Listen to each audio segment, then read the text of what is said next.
Vous écoutez Europe 1, il est 13h. Europe 1, 13h. 13h, 14h. Céline Géraud. Bonjour à tous, bienvenue à bord. Europe 1, 13h, c'est votre rendez-vous d'information de la mi-journée sur Europe 1. Dans ce journal, déjà sur le grill avec le budget, le Premier ministre a lancé l'examen d'une nouvelle loi sur l'immigration pour le début de l'année 2025. Que pourrait contenir cette loi ? Les informations du service politique d'Europe 1. Déduire une partie des frais de nounou, de ménage, est-ce bientôt terminé ? La Cour des comptes propose de raboter ses crédits d'impôt, des services à la personne. Europe 1 vous explique tout cela. Kylian Mbappé visé dans une enquête de la police suédoise pour viol. L'attaquant du Real Madrid accuse le PSG de manipulation. Le point complet sur cette affaire sensible dans ce journal. Et puis, le coup d'envoi de la campagne de vaccination grippe et Covid-19 aujourd'hui. Qui est concerné ? Rendez-vous à la fin de ce journal. Bonjour Géraldine Amont. Bonjour Céline. La tendance météo pour l'après-midi ? Eh bien, un temps très nuageux dans l'ensemble, beaucoup de vent aussi, des températures en hausse, 16 à 22 degrés sur la moitié nord, 23 à 26 plus au sud, jusqu'à 30 degrés à Ajaccio. Météo complète sur Europe 1 à la fin de ce journal.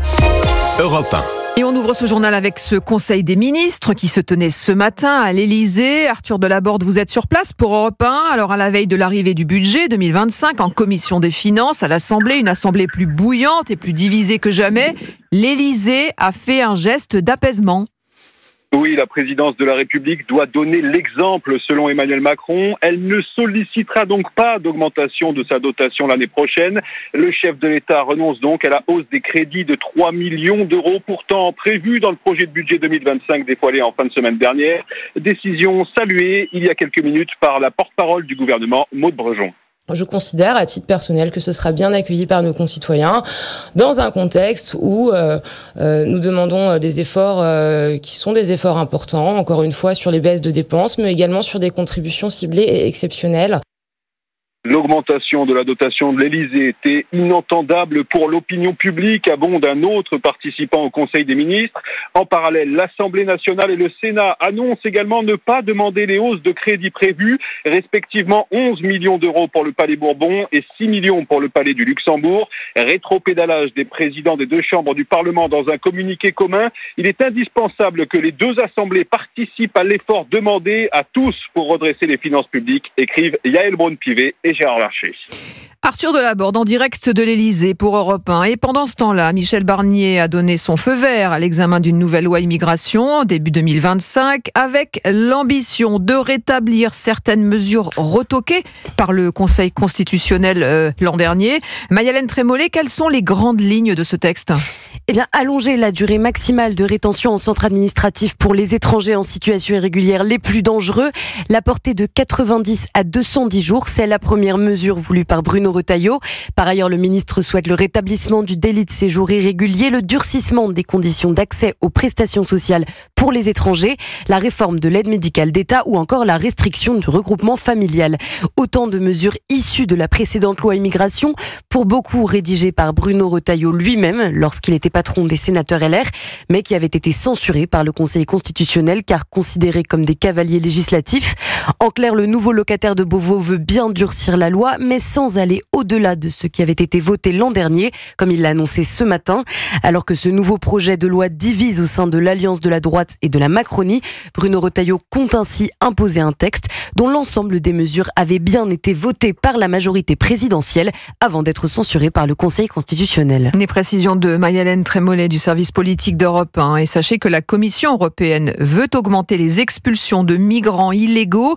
Moins de 20% des décisions de renvoi sont effectivement réalisées selon sa présidente Ursula von der Leyen, qui veut donc accélérer la coopération avec les pays d'origine et durcir l'attribution de visas aux pays récalcitrants. À propos d'immigration clandestine, toujours la colère des habitants d'Écully. Cette commune cossue de la banlieue lyonnaise va bientôt devoir héberger 70 mineurs étrangers isolés. Le maire LR de la commune n'approuve pas cette décision de la métropole de Lyon dirigée par les écologistes. Les habitants, eux, vous allez l'entendre, sont remontés. Le reportage de Jean-Luc Boujon. C'est dans un bâtiment désaffecté, en fait une ancienne école d'ingénieurs, que la métropole de Lyon a décidé d'installer un centre pour mineurs étrangers. 70 migrants qui seront accueillis ici, le temps pour les autorités de vérifier s'ils sont bien mineurs.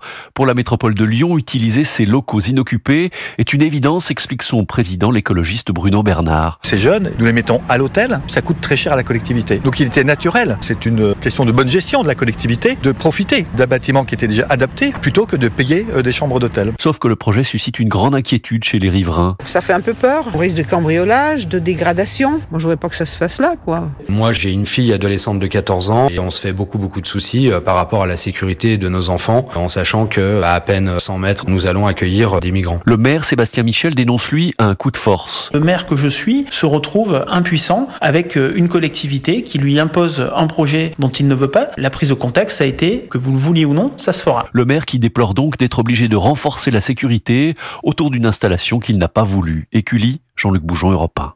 13h06, Europe 1, 13h, au Proche-Orient, alors que les combats s'intensifient entre l'armée israélienne et le Hezbollah, les relations se tendent entre Benjamin Netanyahou et Emmanuel Macron.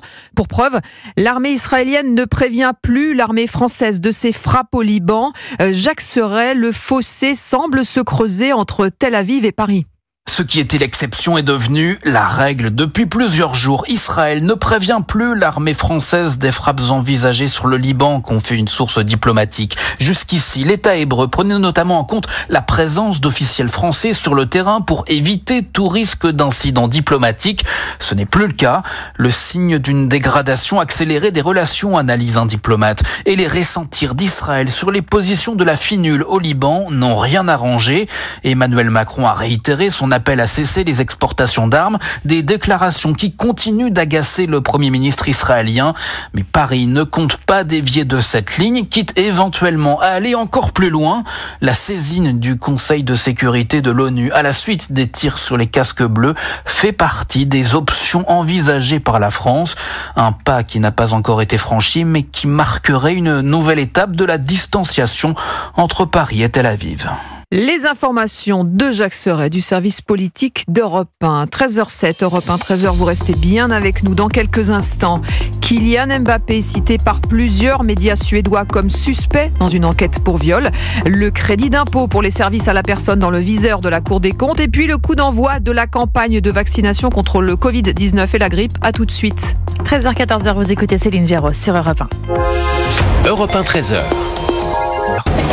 13h, 14h. Europe 1, 13h. 13h09 sur Europe 1, la suite du journal avec vous, Céline Géraud. Et c'est un dossier sensible qui exige beaucoup de prudence et il concerne Kylian Mbappé. Oui, il s'agit d'une affaire de viol et d'agression sexuelle. Les faits se seraient déroulés jeudi dernier lors de son escapade en Suède, dans l'hôtel où il séjournait. L'attaquant français du Real Madrid est considéré comme raisonnablement suspect. C'est le degré le plus faible de la loi suédoise. Alors Cyril de la Morinerie, que peut-on dire sur cette affaire à la mi-journée? La nouveauté de ce matin, c'est que la justice suédoise confirme une enquête pour viol et agression sexuelle, mais le parquet ne cite aucun nom. La procureure ne cite pas le nom de Kylian Mbappé. En revanche, les journaux suédois vont beaucoup plus loin. Ils affirment que l'attaquant français serait la personne visée dans cette affaire. Selon la télévision suédoise TV4 News, la plaignante aurait désigné la star des Bleus comme l'auteur des faits qui se seraient déroulés jeudi dernier. Toujours d'après la chaîne suédoise, une femme se serait rendue samedi à l'hôpital samedi dernier pour des examens avant de déposer plainte en citant le capitaine des Bleus comme étant son agresseur. On rappelle que ce sont des affirmations de la télévision suédoise, de la presse suédoise en général. L'attaquant de 25 ans qui se serait rendu à 2 reprises en discothèque avant de repartir en Corse pour le week-end. Hier soir, Didier Deschamps s'est voulu extrêmement prudent concernant cette affaire. Un fond, un tox, je vais pas échanger avec lui là-dessus. Il est assez grand pour savoir communiquer. Quand vous reprenez des choses, il vaut mieux prendre un petit peu de recul avant de sortir tout et n'importe quoi. Mais ça arrive tellement de fois, je vais pas dire que je sais pas. Et d'ailleurs, dans un communiqué, l'entourage du joueur dénonce une rumeur calomnieuse, parle d'accusations fausses et de destruction méthodique de l'image du joueur. C'est une fake news, affirme depuis hier Kylian Mbappé, qui fait un lien entre cette affaire et l'audience prévue aujourd'hui avec le PSG concernant des arriérés de salaires non payés. Quoi qu'il en soit, c'est une véritable tempête qui dépasse le cadre de football et que Kylian Mbappé va désormais devoir surmonter. Les précisions de Cyril de la Morinerie pour Europe 1. Et puis sachez que les Bleus ont remporté leur match de Ligue des Nations hier soir sans Kylian Mbappé, 2-1 face à la Belgique. 13h11, l'examen du texte de projet de loi finances va donc débuter à l'Assemblée. Et pour améliorer l'égalité des Français devant l'impôt, Barthélémy Philippe, la Cour des comptes préconise de revoir certains crédits d'impôt sur les services à la personne.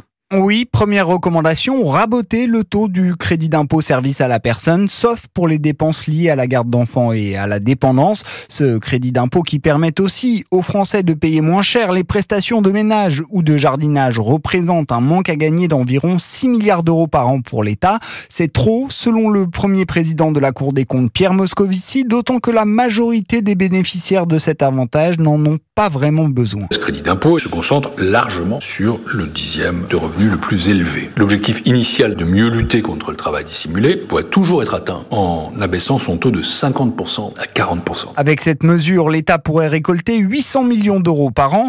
Le Conseil des prélèvements obligatoires suggère aussi de supprimer la réduction d'impôt pour frais de scolarité qui fait doublon avec l'allocation de rentrée scolaire. Dernière proposition, ramener de 66 à 50% le taux de la réduction d'impôt sur les dons aux associations.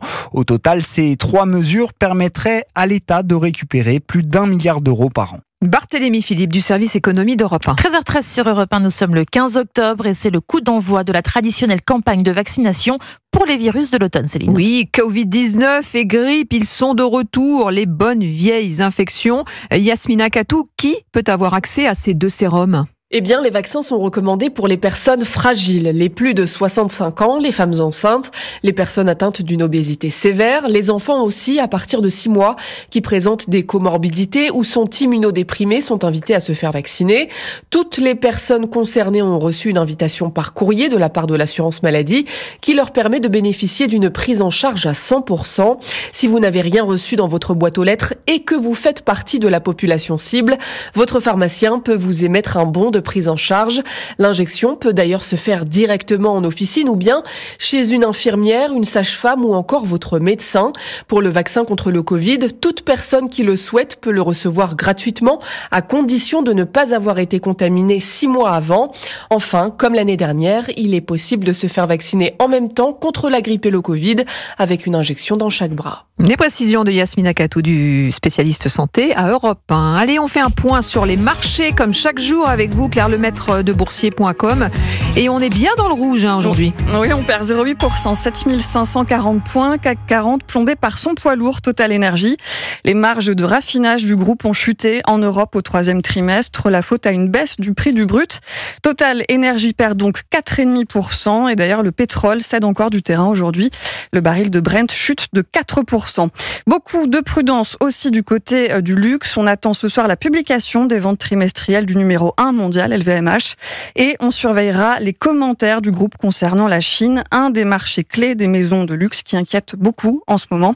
En attendant, LVMH perd 1,3%. Les marchés en Europe, ils sont partagés.